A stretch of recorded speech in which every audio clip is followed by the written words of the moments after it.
Hello everyone! Namiss ko kayong lahat. Kumusta tayong lahat, guys? So once again, nandito naman po tayo sa Gabriel Aliones Vlog. Ayan, so kumusta po kayo dyan?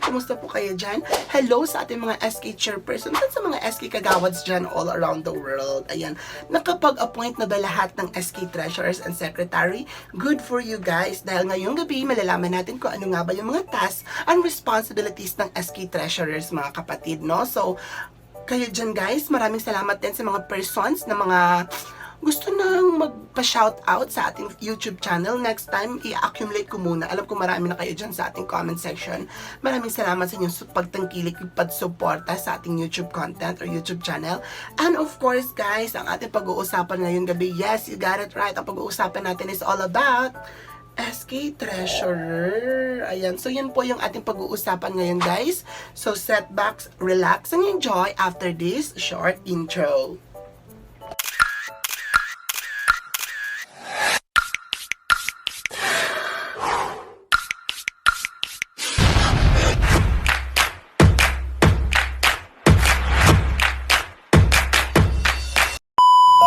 Ayan guys, what's up? Magbabalik na naman po tayo. So once again, welcome sa ating YouTube channel and YouTube content guys. Of course, ang ating pag-uusapan ngayon, gabing ito is all about ano nga ba ang SK Treasurer guys? And of course, last time nakapag-discuss na tayo ano nga ba ang ating mga SK Secretary and of course yung mga tasks ng ating Secretary. Right now, ang ating na pong pag-uusapan is all about SK Treasurer and mga tasks ng ating SK Treasurer sa ating barangay guys. But before that guys, atin mo nang tatalakayin kung ano nga ba ang SK Treasurer guys. Ayan.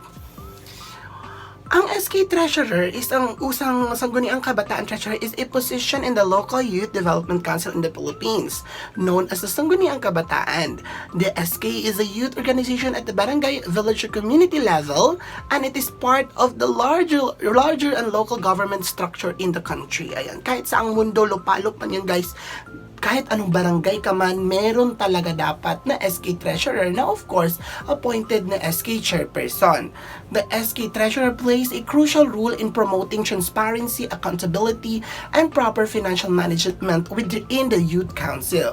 The SK is designed to empower young people and provide them with the opportunities for the leadership and community involvement at the local level. Of course, nakasaad sa ating SK Reform Act of 2015 or the RA 10742 and of course sa ating amendment na RA 11768 na kailangan talaga may appointed na SK Treasurer ang mga barangay or mga SK sa mga kada barangay natin, no?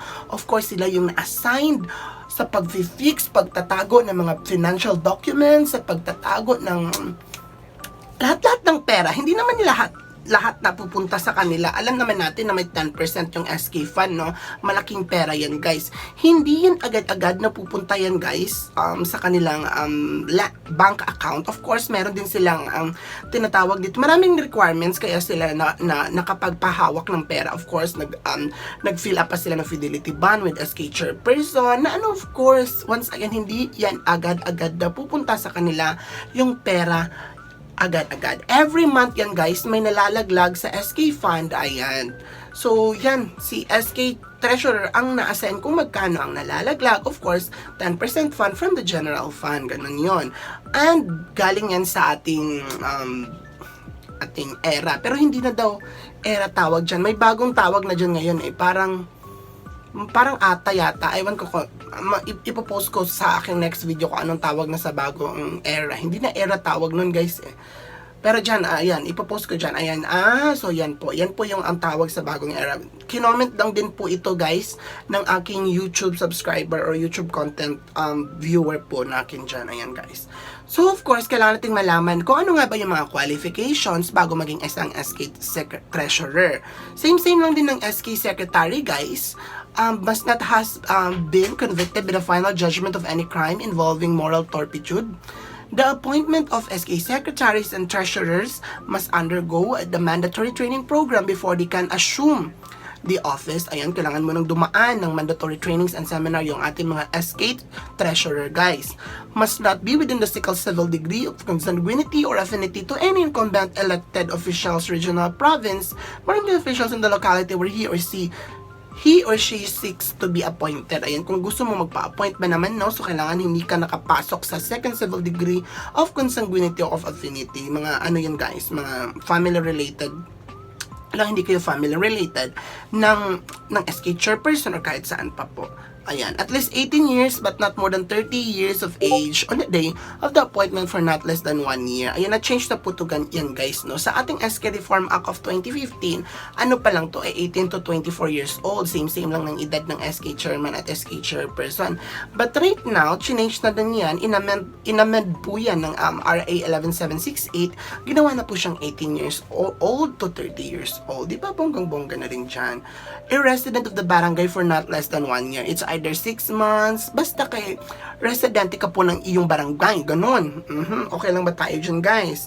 Natututo naman tayo. Kung meron naman po tayong mga natututunan, paki-subscribe naman po ng ating YouTube channel and click the notification bell button below para updated tayo sa ating mga next video na i-upload mga kapatid, mga ka-SK natin dyan all around the world.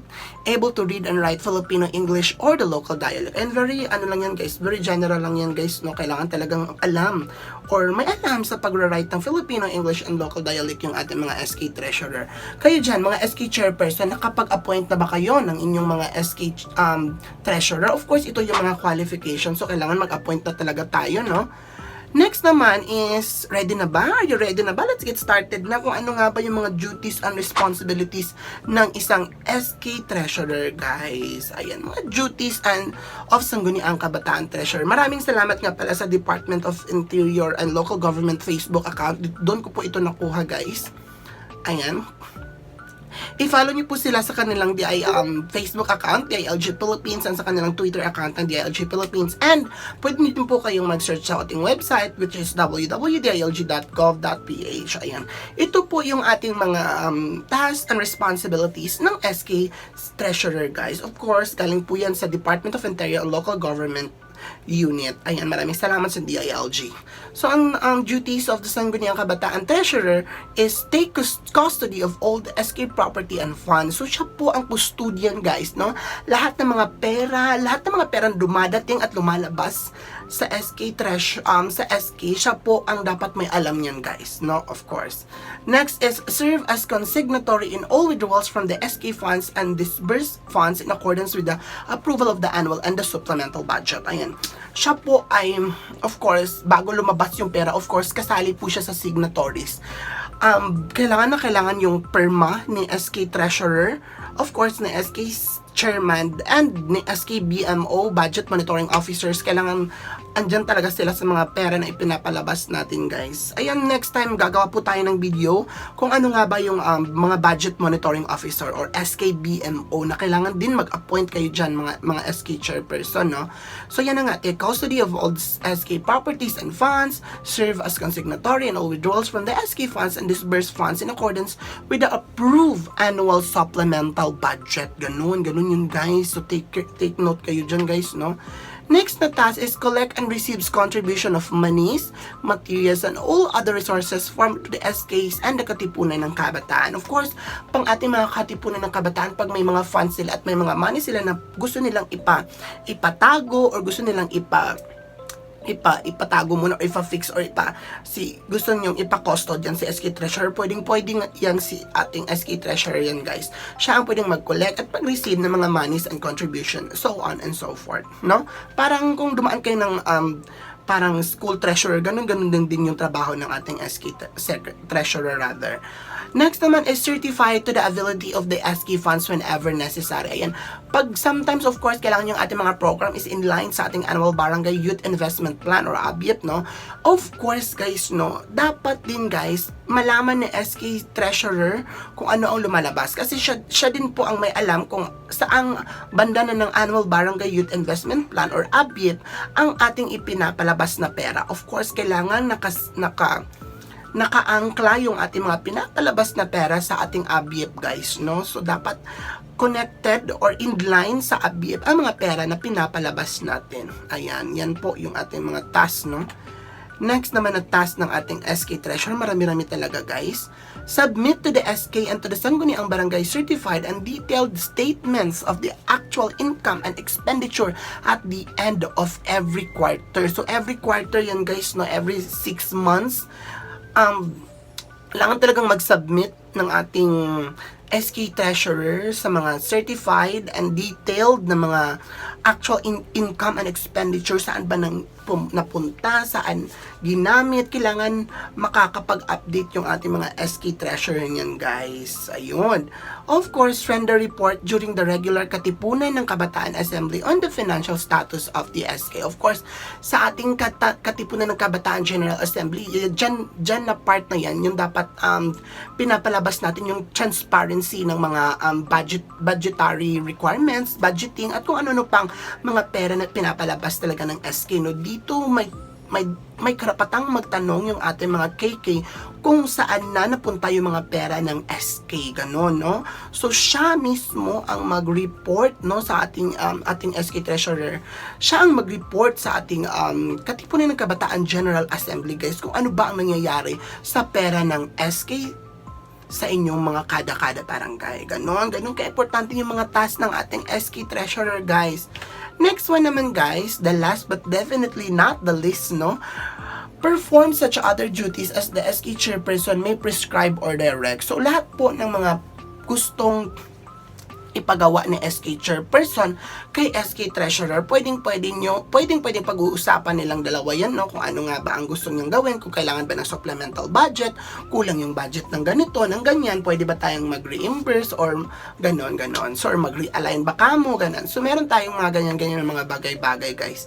So, yun na nga, next video natin, i-discuss din po natin yung ating BMO or Budget Monitoring Officers. Kung ano nga ba yung mga tasks ng ating mga Budget Monitoring Officers. Ayun. So, yun po guys, yung mga tasks ng ating mga SK Treasurer. I hope marami tayong natutunan ngayon guys. Maraming salamat everyone. Thank you so much everyone sa pagtangkilik ng ating YouTube channel. Of course, mga lahat ng nag-subscribe. And of course, malapit na po tayong ma-monetize. Maraming salamat po sa mga nagtatangkilik talaga. Thank you so much for playing with me. Ayan, naglalaro lang po tayo ngayon. Charis, hindi po. Maraming salamat po sa lahat-lahat guys. Ayan.